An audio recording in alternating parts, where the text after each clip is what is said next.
अस्सलामु अलैकुम। वीडियो देखने से पहले सब्सक्राइब शेयर करें और बेल आइकन क्लिक करना मत भूलें। है तरावी और तसाबी से मुज़य्यन खूब तर सहर इफ्तारी की बरकत पा रहा है हर बशर। दौलत तक़वा से सबका हो गया ताज़ा ईमान, बोले खुश होकर रिज़वान मरहबा माहे अस्सलातु वस्सलामु अलैका या रसूलल्लाह व अला आलिका व अस्हाबिका या नूरल्लाह सल्लल्लाहु तआला अलैहि वसल्लम। नाज़रीन व सामईन, अस्सलामु अलैकुम व रहमतुल्लाहि व बरकातुहू। अल्हम्दुलिल्लाह, रोज़ाना की तरह आज भी आपकी खिदमत में हाजिर हैं ज़कात के कुछ ज़रूरी अहकाम और मसाइल लेकर। कोशिश करें कि जो हमें पाबंदी के तहत घर में रहने का हुक्म दिया गया है, तो आप लोग स्टे होम स्टे सेफ़ के तसव्वुर से लोगों तक ये बातें ऑनलाइन के ज़रिए से ही आप पहुँचाएँ और ख़ुद भी गौर से सुनें और सवाब जारिया की नीयत से आप सोशल मीडिया के ज़रिए से दूसरों तक पहुँचाएँ। एक गलतफहमी और एक सवाल पैदा होता है तो कि क्या ज़कात सिर्फ़ कमाने वाले पर फ़र्ज़ है। बहुत सारे जो औरतें हैं वो भी यही बहाना देती हैं ज़कात ना अदा करने का कि हम कमाती नहीं हैं तो हम कैसे ज़कात अदा करें। इसी तरीके से बहुत सारी औरतें घर में जो है वो भी यही बहाना बताती हैं, और बहुत सारे जो सीनियर सिटीजन्स रिटायर होकर घर में रहते हैं वो भी यही बहाना बनाते हैं कि हम कमाते नहीं हैं, हम कैसे ज़कात अदा करें। तो ज़कात किस पर वाजिब होती है और कौन ज़कात अदा करे, इसके कुछ शराइत उलमा ने बयान किए हैं। तो अगर वो शराइत अगर एक कॉलेज के स्टूडेंट या एक स्कूल के स्टूडेंट पर अगर पूरी होती हैं तो वो बच्चा भी ज़कात देना पड़ता। अगर वो शराइत वो कंडीशंस एक हाउसवाइफ जो घर में रहती है पर्दे में, तो उसके ऊपर अगर पूरी होती हैं तो वो भी ज़कात देना पड़ता है। और वो बूढ़ा आदमी जो बिस्तर पर है, ना चल सकता ना उठ सकता, उसके ऊपर अगर वो शराइत पूरी होती हैं तो उसे भी ज़कात देना पड़ता। तो वो शराइत क्या है, वो कंडीशंस क्या है, वो अगर मालूम कर लेंगे तो उसमें बेहतर रहेगा। और ये तमाम सवालात के जवाबात इसमें आ जाएंगे कि कौन ज़कात देना, किसके ऊपर ज़कात वाजिब है। एक तो जो बेसिक शराइत हैं नमाज रोज़े के लिए, वो तो शराइत हैं ही कि मुसलमान होना, आकिल होना यानी अक्ल वाला होना, बालिग होना, तो ये तो है ही। यानी गैर मुस्लिम काफिर पर ज़कात नहीं है। इसी तरीके से जो छोटे बच्चे होते हैं, 9 साल से छोटी लड़की है, 12 साल से छोटा लड़का है, उनके नाम पर भी और उनके पास भी अगर करोड़ों के पैसे हो तो भी उनके ऊपर ज़कात वाजिब नहीं होती। और जो पागल मजनून होता उसके ऊपर भी ज़कात वाजिब नहीं होती। अगर वो मुसलमान है, आकिल है, बालिग है, यानी 9 और 15 के बीच में लड़की अगर बालिग हो गई, 12 और 15 के बीच में अगर लड़का बालिग हो गया, तो दूसरे शराइत अगर पाए गए तो उसके ऊपर भी ज़कात होगी। अगरचे अभी 15 साल तक अगर बुलूगत के आसार नज़र नहीं आए तो शरीयत कहती है कि 15 साल के बाद लड़का हो या लड़की हो वो बालिग है शरीयत की नज़र में। तो अब अगर 16-17 साल है समझे आप, क्योंकि 15 साल के बाद शरीयत कहती है कि वो बालिग हो गए। 16-17 साल का बच्चा अभी हो सकता है कि 10th या फिर फर्स्ट PU पढ़ रहा हो, लेकिन अगर उसके पास इतना माल है बाप दादा से या फिर उसके नाम पर इतना माल है तो उस बच्चे पर भी ज़कात वाजिब होगी, अगरचे वो बच्चा अभी स्कूल कॉलेज जा रहा। तो आपको जानकर हैरत होगी, भाई ये कैसा। तो ये शरीयत के कवानीन है, ये शरीयत के मसाइल है जिसको हमें समझना ज़रूरी है। हमें क्या समझते हैं, जो बिज़नेसमैन है जो पैसे कमा रहा उसके ऊपर एक ही ज़कात है, और वो भी उसका टर्नओवर करोड़ों का है, बहुत ज़्यादा माल उसके पास है, तो उसी के ऊपर ज़कात हमें समझते हैं। तो याद रखो, अगर 16-17 साल का बच्चा है, क्योंकि वो बालिग है शरीयत की रूह से, और दूसरे अगर शराइत है, माल उसके पास इतना है, या फिर बाप दादा ने या किसी ने उसके नाम पर इतने पैसे अगर कर दिए जो शरीयत निसाब के लेवल तक कहती है, तो उसके ऊपर भी ज़कात हो सकती है। तो एक तो ये मुसलमान होना, अक्ल वाला होना और बालिग होना। इसके अलावा एक बड़ी शर्त ये है कि मालिक निसाब होना। तो असल कमाने वाले या ना कमाने वाले पर ज़कात नहीं है। असल एक शरीयत एक क्राइटेरिया बयान करती है, एक लेवल बयान करती है कि इतना माल, इतने पैसे अगर किसी के पास हैं तो उन्हें कोई भी हो, चाहे वो बिजनेसमैन हो, चाहे वो बूढ़ा आदमी हो, चाहे वो हाउसवाइफ हो, चाहे वो स्कूल कॉलेज जाने वाला बच्चा हो, उतना माल अगर उसके पास है तो उसके ऊपर ज़कात वाजिब है। इतना माल रखने वाले को मालिक निसाब या साहिब निसाब शरीयत में कहते हैं। अब ज़कात का मफ़हूम भी आपने उलमा से सुना होगा कि ज़कात एक मखसूस माल है जो मखसूस निसाब पर और मखसूस शराइत के साथ अदा करना पड़ता है और मखसूस लोगों तक पहुंचाना पड़ता है। ख़ास उसमें मखसूस माल मतलब 2.5% अदा करना आपको, 40वां हिस्सा एक, और मखसूस माल पर, हर माल पर नहीं, सोना चांदी पैसे और माल तिजारत। जानवरों का भी है, उस पर हम डिस्कस नहीं करेंगे क्योंकि जानवरों के हवाले से जो कंडीशंस उलमा ने बयान किए हैं वो आज के दौर में आपको वो पूरे बहुत कम ऐसे होते हैं। जैसे मिसाल के तौर पे 40 बकरियां अगर है तो, और वो 40 बकरियां पूरा का पूरा साल जो है मुफ्त जंगल में चारा चर रही हैं, खाना खा रही हैं, मालिक जो है अपने तौर से क्या भी खर्च नहीं कर रहा, फ्री में अगर वो 40 बकरियां जंगल में अगर खा रही हैं चारा वगैरह, अगर उससे उनकी परवरिश हो रही है, मालिक अपने तौर पे क्या भी उस पर इन्वेस्ट नहीं कर रहा, तो ऐसे 40 बकरियों पर एक बकरी देना ये फ़र्ज़ होता है। लेकिन आजकल अक्सर जो है जो बकरियां वगैरह पालते हैं ये ख़ुद हज़ारों के लाखों के इन्वेस्टमेंट करते हैं उन बकरियों पर, इसीलिए तो अक्सर तौर पे जो है ये बकरियों और जानवरों पर ज़कात नहीं होती। फिर भी जो जिनके पास बकरियां वगैरह है, इनको लाइफ स्टॉक भी कहते हैं, गाय वगैरह है, तो ये उलमा से मसाइल मालूम कर लें। 99% जो है ये जानवर के ऊपर ज़कात नहीं होती। इसीलिए हम जो 4 माल हैं उस पर ही डिस्कस करेंगे, यानी सोना चांदी पैसा और माल तिजारत। तो अब मालिक निसाब किसे बोलते हैं, एक बड़ी शर्त है, मालिक निसाब किसे बोलते हैं, अगर आप ये समझ लिए तो 40 to 50% मसाइल ज़कात के आप खुद हल कर सकते। अब मालिक निसाब किसे बोलते हैं ये समझ लें, क्योंकि मालिक निसाब पर ज़कात फ़र्ज़ होती है, कमाने वाले पर नहीं।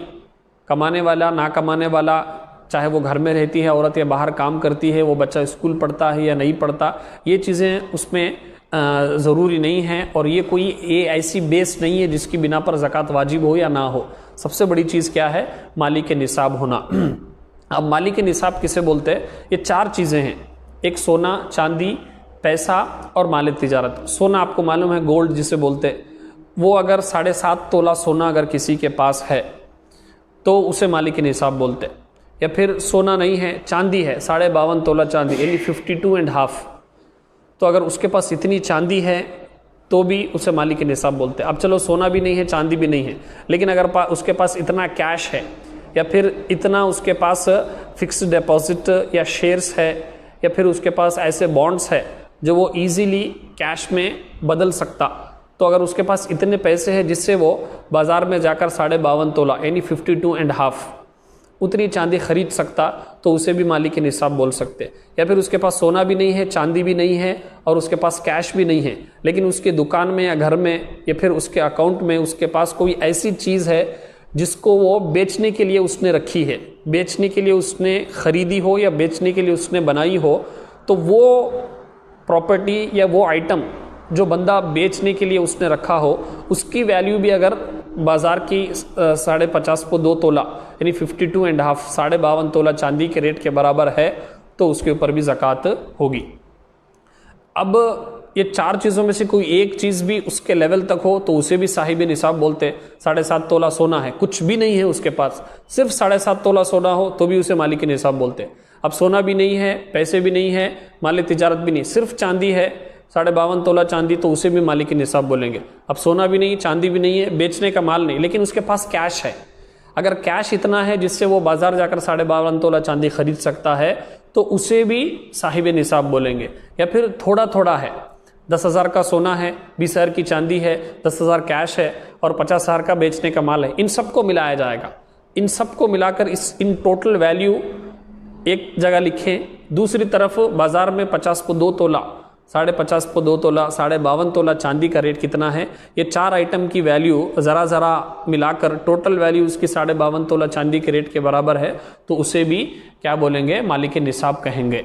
अब बाज़ार में आप मिसाल के तौर पे समझो 40,000 है, समझो आप 52.5 तोला चांदी का रेट 52.5 40,000 है बाज़ार का रेट, तो अगर किसी के पास ये चारों आइटम, सोना, चांदी, पैसा और बेचने का आइटम, इसे माली तिजारत बोलते हैं, तो ये 4 आइटम में से थोड़े थोड़े हैं, लेकिन इन टोटल की वैल्यू, बाज़ार की जो चांदी का रेट है 2 तोला चांदी का रेट, उसके बराबर अगर बन रहे तो उसे भी मालिक निसाब बोलते। तो ये अगर किसी के पास है तो उसे साहिब निसाब बोलते। अब वो जैसे ही इतना माल उसके पास आ जाए तो वो डेट लिख ले, उस दिन तारीख वगैरह लिख लें, इस्लामी तारीख लिख लें, और एग्जैक्ट नेक्स्ट ईयर भी उसी तरीके से बैठकर वो हिसाब कर ले। तो जैसे ही 1 ईयर कंप्लीट हो जाता, 1 साल हो जाता, उसके ऊपर ज़कात वाजिब हो जाती।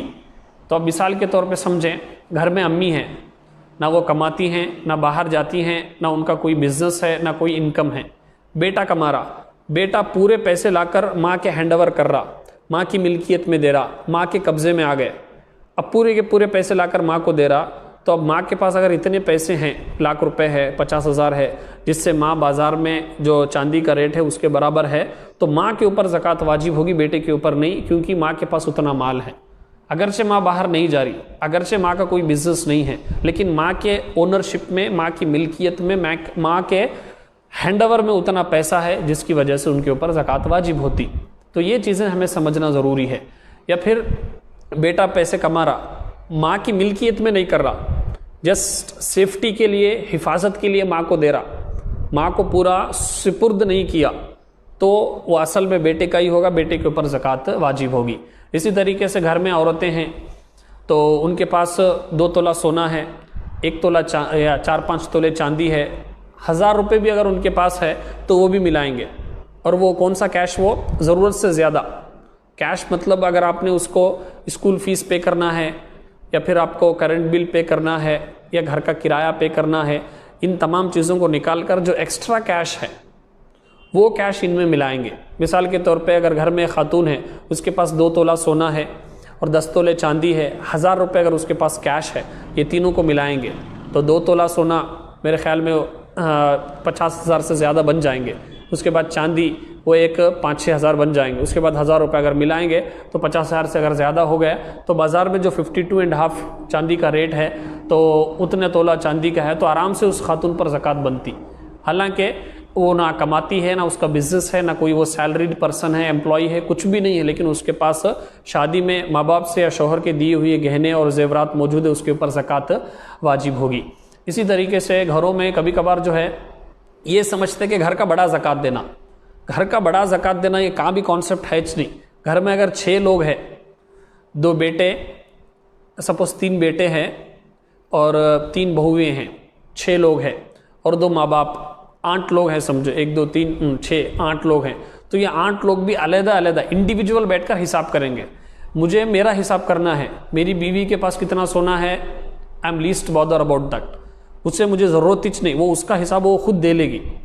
मेरे माँ बाप के पास कितना है, मेरे भाई भाभी सबके पास कितना है, मुझे ज़रूरत ही नहीं, मैं मेरा हिसाब करना, मेरी मिल्कियत में, मेरे अकाउंट में, मेरे सेविंग्स में, मेरे एफडी में और मेरे शेयर्स में मेरे पास कितना सोना चांदी, मैं हिसाब करना, मेरे पास उतना है। अगर टोटल सोना चांदी और शेयर्स पैसे सब मिलाकर अगर 52.5 तोला चांदी का रेट बाज़ार में कितना है, उसके हिसाब से अगर ले लेंगे आप, उतना है तो मेरे ऊपर ज़कात वाजिब। अब मेरी बीवी भी अलग हिसाब करेगी, उसके पास सोना कितना है, चांदी कितना है, एक्स्ट्रा कैश उसके पास कितना है, तो उसके ऊपर भी ज़कात वाजिब होगी। अब हमारे यहाँ ये एक रूल क्या, कुर्बानी में भी ये होता, हमारे अब्बा करते ना, हमारे अब्बा देते ज़कात दिए, क्या कहता नहीं, हमारे अब्बा देते पूरा। हालांकि 2-2 3-3 बेटे रहते, बेटियां रहते, बहू रहती, बहू के पास भी 4-4 5-5 तोले सोना रहता, और बेटे के भी अलग अलग बिजनेस रहता, उनका कारोबार भी रहता। लेकिन रिप्लाई क्या आता जब ज़कात की बात आती, नहीं हमारा अब्बा देते ना, हर साल हमारा अब्बा देने का। तो ये ऐसा नहीं, जैसे नमाज सबके घर में कितने लोग हैं सबके सब पढ़ना, ऐसा नहीं कि घर में कौन तो अकेले पढ़े तो सबकी तरफ से नमाज अदा होती क्या। इसी तरीके से रोज़ा भी घर में कितने लोग हैं वैसे सब अलग अलग रोज़ा रखना। तो बिल्कुल उसी तरीके से ज़कात भी ये घर की तरफ से नहीं, ये एक बड़े की तरफ से नहीं, बल्कि घर में जितने लोग हैं सबकी तरफ से भी अगर वो मालिक की निसाब है तो उनके ऊपर ज़कात फ़र्ज़ हो जाएगी। तो इन चीज़ों को अगर आप समझेंगे तो असल मुसलमान बालिग और आकिल होना, उसके साथ साहिब निसाब होना, उतना लेवल, मतलब एक लाइन शरीयत ने खींची है कि उससे ज़्यादा या उसके बराबर अगर किसी के पास माल है तो उसे साहिब निसाब बोलते, तो उसके ऊपर ज़कात वाजिब होगी तो सबसे पहले अलग अलग घर में जितने भी लोग हैं सब अलहदा अलहदा हिसाब करें। अल्हम्दुलिल्लाह मुसलमान भी हैं, आकिल भी हैं, बालिग भी हैं, तो आप साहिब निसाब हैं तो अलग अलग हिसाब करें। कभी कभार शौहर के पास कुछ भी नहीं होता, शौहर अनएम्प्लॉयड होता या फिर उसका बिजनेस क्लोज हो गया होता, उसके पास कुछ भी इनकम नहीं होता, लेकिन बीवी के पास सोना चांदी वगैरह होता, तो अब बीवी ये बहाना करके कि मेरे पास भी कैश नहीं है और मेरा शौहर भी कमारा नहीं है तो मैं कैसे ज़कात अदा करूं कहकर एस्केप नहीं हो सकती, बल्कि उसके हुक्म दिया जाएगा कि उसके सोना या चांदी में से कुछ हिस्सा बेचकर वो ज़कात दे या फिर किसी से कर्जा लेकर दे। लेकिन ये बहाना बना करके मैं नहीं कमाती और ना मेरा शौहर का बिजनेस चल रहा है तो वो एस्केप नहीं हो सकती। तो इन चीज़ों को समझें आप, और बहानेबाजी करके ये हम अपने आप को धोखा दे रहे।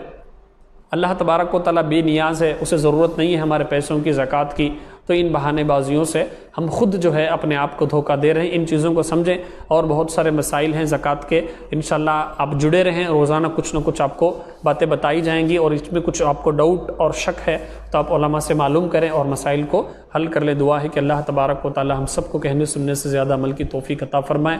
मालिक करीम कहने सुनने में अगर कुछ गलतियाँ हुई तो अपने महबूब के सदक़े में माफ़ फरमा और इसकी इस्लाह की तौफीक अता फ़रमा। अस्तग़फ़िरुल्लाह रब्बी मिन कुल्लि ज़ंबि व अतूबु इलैहि व मा अलैना।